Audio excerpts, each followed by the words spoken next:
Welcome to Tech P S C ICT-SM നമ്മൾ already discuss ചെയ്ത ടോപ്പിക്കിലെ module 7-ൻ്റെ കുറച്ച് MCQ ക്വസ്റ്റ്യൻസ് നമുക്ക് ഡിസ്കസ് ചെയ്യാം.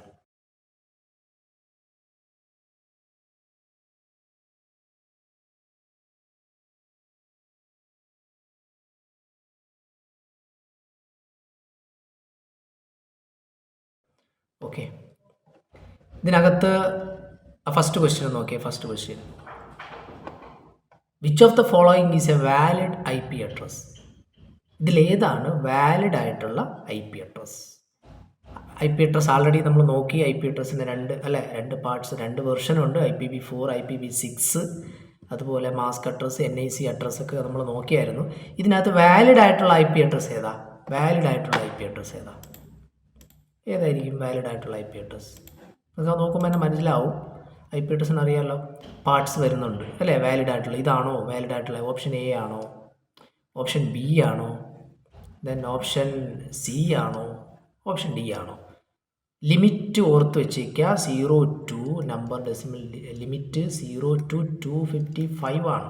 255. അപ്പോൾ അത് കഴിഞ്ഞ് പോകുന്നത് പ്രത്യേകം നമ്മൾ അതിനെ എന്ത് ചെയ്യുക, അങ്ങ് മാറ്റിയേക്കാം. ഇത് കണ്ടോ, 256 ആണ് പോയിരിക്കുന്നത്. അപ്പോൾ അതെന്തായാലും അല്ല, ഇതുമല്ല, 400 പോയിട്ടുണ്ട്. അപ്പോൾ ഇതല്ല, പിന്നെ ഏതായിരിക്കാം? ഇതിൽ ഓപ്ഷൻ A ആണ് കറക്റ്റ് ആൻസർ കേട്ടോ. ഓപ്ഷൻ A ആണ് കറക്റ്റ് ആൻസർ. അത് നോക്കുക, അതിൻ്റെ എക്സ്പ്ലനേഷൻ കൊടുത്തിട്ടുണ്ട്. First option 192.300.0.1. This is a valid IP address for all octet fall in the allowed റേഞ്ചിനുള്ളിൽ നിൽപ്പുണ്ട് അല്ലേ? ആ റേഞ്ചിനുള്ളിൽ നിൽപ്പുണ്ട്. 0 to 255 റേഞ്ചിനുള്ളിൽ കറക്റ്റായിട്ട് അത് നിൽക്കുന്നുണ്ട്. ദെൻ രണ്ടാമത്തെ നോക്കിയാൽ, രണ്ടാമത്തത് ബ്രോഡ്കാസ്റ്റ് അഡ്രസ് ആണ് കേട്ടോ. ബ്രോഡ്കാസ്റ്റ് അഡ്രസ് ആണ് സെക്കൻഡ് വൺ. അപ്പോൾ അതെന്തായാലും IP അഡ്രസ്, വാലിഡ് ആയിട്ടുള്ള IP അഡ്രസ് അല്ല. ഇനി മൂന്നാമത്തത് നോക്കുമ്പോഴത്തേക്കും മനസ്സിലാവും എന്താണത്, ഇൻവാലിഡ് ആണ്. കാരണം മാക്സിമം അതിനകത്ത് ഒക്ടറ്റ് 256 ഒക്കെ വരുന്നുണ്ട്. നമുക്ക് 0 to 255 വരെയാണ് വരേണ്ടത്, പക്ഷേ ഇവിടെ 256 ഉണ്ട്. അപ്പോൾ അതെന്താണെന്ന് വാലിഡ് അല്ല, സോറി, ഇൻവാലിഡ് ആണ്. ഓക്കെ, ദെൻ ലാസ്റ്റ് ഉള്ള നോക്കിയേ, 400 നമ്മുടെ ലിമിറ്റ് എക്സീഡ് ചെയ്യുന്നുണ്ട് അല്ലേ? ഒക്ടറ്റ് മാക്സിമം 0 to 250 വരെ പാടുള്ളൂ. ദെൻ ഇവിടെ 400 ഉള്ളത് കൊണ്ട് ആ ഓപ്ഷനും അല്ല. അപ്പോൾ ഓപ്ഷൻ A ആണ് കറക്റ്റ് ആൻസർ. ഓക്കെ, ഈ ടൈപ്പ് ക്വസ്റ്റ്യൻസ് ഒക്കെ ചോദിക്കാറുണ്ട്, ഓർത്ത് വെച്ചേക്കുക. ഓക്കെ, അപ്പോൾ അടുത്ത ക്വസ്റ്റ്യൻസ് നോക്കിയേ. ക്വസ്റ്റ്യൻ 2 നോക്കിയേ.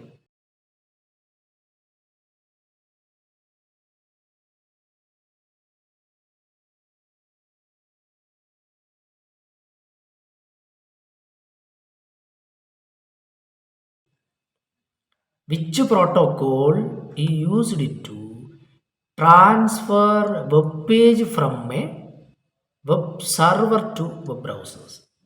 Which protocol is used to transfer web page ആണ്, web page ട്രാൻസ്ഫർ ചെയ്യും from a server to web browser. Server എന്താണ്, ബ്രൗസർ എന്താണ് ഒക്കെ ഓർത്ത് വെച്ചേക്കുക. നമ്മൾ ആൾറെഡി എല്ലാം ഡിസ്കസ് ചെയ്തു. ഇതിൽ എന്തെങ്കിലും ഡൗട്ട്സ് ഉണ്ടെങ്കിൽ നിങ്ങൾ ആ പ്രീവിയസ് വീഡിയോസൊക്കെ നോക്കുക, നമ്മുടെ ക്ലാസ്സിൻ്റെ വീഡിയോസൊക്കെ നോക്കുക. ദെൻ നോക്കി, FTP ഉണ്ട്, ഫയൽ ട്രാൻസ്ഫർ പ്രോട്ടോക്കോൾ. ദെൻ മെയിലിൻ്റെ അല്ലേ, സിമ്പിൾ മെയിൽ ട്രാൻസ്ഫർ പ്രോട്ടോക്കോൾ ഉണ്ട്. HTTP hyper text transfer protocol ഉണ്ട്. അതുപോലെ സിമ്പിൾ മെയിലിൻ്റെ SNMP ഉണ്ട്. ഏതായിരിക്കും correct? Transfer web page from web server to web browser. Transfer web page from web server to web browsers. ഏതായിരിക്കാം correct answer? FTP ആണോ, SMTP ആണോ, HTTP ആണോ, SNMP ആണോ? നിങ്ങൾക്ക് ഓപ്ഷൻ കാണുമ്പോൾ തന്നെ നിങ്ങൾക്ക് മനസ്സിലാവും ഏതാ. HTTP ആണ് അല്ലേ? ഹൈപ്പർ, നമ്മൾ ആൾറെഡി പഠിച്ചു. HTTP എന്താണ്? ഹൈപ്പർ ടെക്സ്റ്റ് ട്രാൻസ്ഫർ പ്രോട്ടോക്കോളാണ് അല്ലേ? അപ്പോൾ അത് ഈ ഡാറ്റ കമ്മ്യൂണിക്കേഷനകത്ത് നമുക്ക് ആ പേജ് വഴി അല്ലേ, ബ്രൗസർ വഴി നമുക്ക് ആ ഡാറ്റ അല്ലെങ്കിൽ ഡാറ്റ ട്രാൻസ്ഫർ ചെയ്യും. അപ്പോൾ അതാണ് data transfer, hyper text transfer protocol. അപ്പോൾ ഓപ്ഷൻ C ആണ് കറക്റ്റ് ആൻസർ. ഓപ്ഷൻ C ആണ് correct answer. Okay, then next question 3 നോക്കി. Which of the following correctly match the domain name with its purpose? Domain name, DNS. നമ്മൾ domain അറിയാലോ, just www എന്താണ്, google.com. ആ last വരുന്നത് അതിൻ്റെ domain name വിത്ത് purpose, ആ last വരുന്ന ഡൊമൈൻ നെയിമാണ്. അതായത് അതിൽ ഏത് പർപ്പസിന് യൂസ് ചെയ്യുന്ന ഐഡൻറ്റിഫൈ ചെയ്യാനാണ് ഡോട്ട് കോം ഉണ്ട്, അല്ലേ, .ed ഉണ്ട്, .org ഉണ്ട്, .com ഉണ്ട്, .gov ഉണ്ട്. ഏതായിരിക്കാം കറക്റ്റ് ആൻസർ? കറക്റ്റ്ലി മാച്ച്, ഇത് കറക്റ്റ്ലി മാച്ച് ആവുന്നതാണ് കേട്ടോ. ക്വസ്റ്റ്യൻ നോക്കുക, കറക്റ്റ്ലി മാച്ച് ആണ്. .edu കൊമേഴ്ഷ്യലാണോ? edu കൊമേഴ്ഷ്യൽ അല്ല, എഡ്യൂക്കേഷൻ അല്ലേ. .org അത് തിരിഞ്ഞു പോയി. .com അത് കൊമേഴ്ഷ്യലാണ്, ഗവൺമെൻറ് അല്ല. .gov ഗവൺമെൻറ് ആണ്, gov ഗവൺമെൻറ്. അപ്പോൾ ഓപ്ഷൻ ഏതായിരിക്കാം? ഓപ്ഷൻ ഡി ആണ് correct answer. Option D, .gov government website, .gov. Okay, അപ്പോൾ ഈ .edu എന്ന് പറയുന്നത് എഡ്യൂക്കേഷനാണ്, .com എന്ന് പറയുന്നത് കൊമേഴ്ഷ്യലാണ്, .org മീൻസ് ഓർഗനൈസേഷനാണ്, ഓർഗനൈസേഷൻസ്. ഓക്കെ, അപ്പോൾ അത് ഓർത്ത് ചിലപ്പോൾ ഇതിലേതെങ്കിലും എടുത്തായിരിക്കാം ചിലപ്പോൾ ക്വസ്റ്റ്യൻ ചോദിക്കാറ്. അപ്പോൾ അതുകൊണ്ട് അത് നല്ല രീതിയിൽ ഫോളോ അപ്പ് ചെയ്തേക്കാം. ഓക്കെ, ക്വസ്റ്റ്യൻ നെക്സ്റ്റ് ക്വസ്റ്റ്യൻ നോക്കിയേ.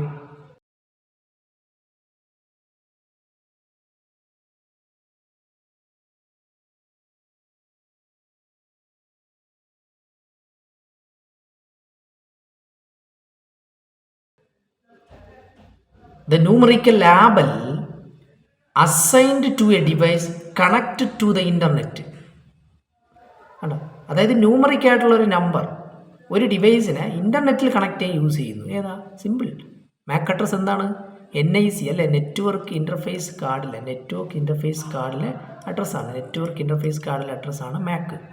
ബട്ട് പോർട്ട് നമ്പർ ആണോ, URL ആണോ, IP അഡ്രസ് ആണോ? ഏതാണ് കറക്റ്റ് ആൻസർ? ഓപ്ഷൻ ഡി ആണ് കറക്റ്റ് ആൻസർ. കാരണം IP അഡ്രസ് അല്ലേ, ഓപ്ഷൻ ഡി, IP അഡ്രസ്. അതായത് ഒരു IP address യുണീക്ക്ലി identify the device on A network. ഒരു നെറ്റ്വർക്ക്സിനകത്ത് യുണീക്കായിട്ട് ഐഡൻറ്റിഫൈ ചെയ്യുന്നതാണ് ഏതാ?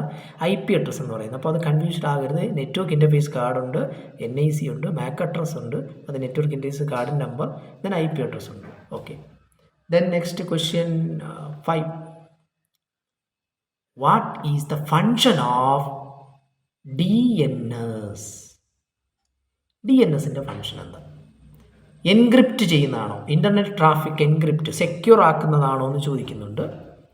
IP അഡ്രസ്സിനെ മാക്കിലേക്ക് കൺവേർട്ട് ചെയ്യുന്നത്, അത് നമുക്ക് പെട്ടെന്ന് മനസ്സിലാവും. അത് ആരാണ്? ARP പ്രോട്ടോക്കോളാണ്. IP അഡ്രസ്സിനെ മാക്കിലാക്കുന്നത്. അപ്പോൾ അതല്ല. Convert domain name into IP address, അതാണോ? ക്യാച്ച് മെമ്മറി സ്റ്റോർഡ് ആണോ? അല്ല. ഓപ്ഷൻ ഏതായിരിക്കാം? സിമ്പിളാണ്. DNS എന്ന് പറയുന്നത് ഓപ്ഷൻ സി ആണ് കറക്റ്റ് ആൻസർ, അല്ലേ. ഡൊമൈൻ നെയിമിനെ IP അഡ്രസ്സിലേക്ക് കൺവേർട്ട് ചെയ്യുന്നതാണ് ഏതാ? DNS. Okay, domain name converted to IP address, okay, അപ്പോൾ അതിൻ്റെ എക്സ്പ്ലനേഷൻ കൊടുത്തിട്ടുണ്ട്. ഡൊമൈൻ നെയിം എന്ന് പറയുമ്പോൾ എന്താ? Just www.google.com. അപ്പോൾ അത് നമ്മൾ സെർച്ച് ചെയ്യുമ്പോൾ, അല്ലെങ്കിൽ അത് സെർച്ച് ചെയ്യുമ്പോൾ ഡാറ്റ പാസ് ചെയ്യുമ്പോൾ അതിനെ IP അഡ്രസ്സിലേക്ക് കൺവേർട്ട് ചെയ്യും. Okay, then sixth question. Correct format of URL uniform resource locator. URL expansion ഒക്കെ ചോദിച്ചിട്ടുണ്ട്, പഠിക്കുക. യൂണിഫോം റിസോഴ്സ് ലൊക്കേറ്റർ, ഇതിൻ്റെ കറക്റ്റ് ഫോമാറ്റ് ഏതാണ്? www. ഒരു സ്ലാഷ് ഉണ്ട്, google.com ഉണ്ട്, ഇതാണോ? HTTP protocol, hyper text transfer protocol ഉണ്ട്, ദെൻ 2 സ്ലാഷ് ഉണ്ട്, google.com ഉണ്ട്, അതാണോ? HTTP കഴിഞ്ഞ് .com കിടപ്പുണ്ട്, അതാണോ? ദെൻ ഈ ലാസ്റ്റ് ഉള്ളതാണോ? ഏതാ കറക്റ്റ്? എന്തായാലും സ്റ്റാർട്ടിങ്ങിൽ പ്രോട്ടോക്കോൾ വരും, അത് ഷുവറാണ്. ഇവിടെ ഒരെണ്ണേ ഉള്ളൂ അങ്ങനെ വരുന്നത്, ഏതാ? ബി. അപ്പോൾ ഓപ്ഷൻ ബി ആണ് correct answer. Option B, Google HTTP google.com. Correct format കണ്ടോ? പ്രോട്ടോക്കോൾ ഉണ്ടാവും, ഒരു കോളൻ ഉണ്ട്, അത് കഴിഞ്ഞിട്ട് എന്തുണ്ട്? കോളൻ കഴിഞ്ഞതിന് ശേഷം 2 സ്ലാഷ് വരുന്നുണ്ട്, 2 സ്ലാഷ് കഴിഞ്ഞിട്ട് ഡൊമൈൻ നെയിം വരും, ഗൂഗിൾ. ഈ ഒരു ടൈപ്പിലായിരിക്കും വരുന്നത്. ഓക്കെ, അപ്പോൾ ഏതാ കറക്റ്റ്? ഓപ്ഷൻ ബി ആണ് കറക്റ്റ്. ക്വസ്റ്റ്യൻ 7 നോക്കി. ക്വസ്റ്റ്യൻ 7.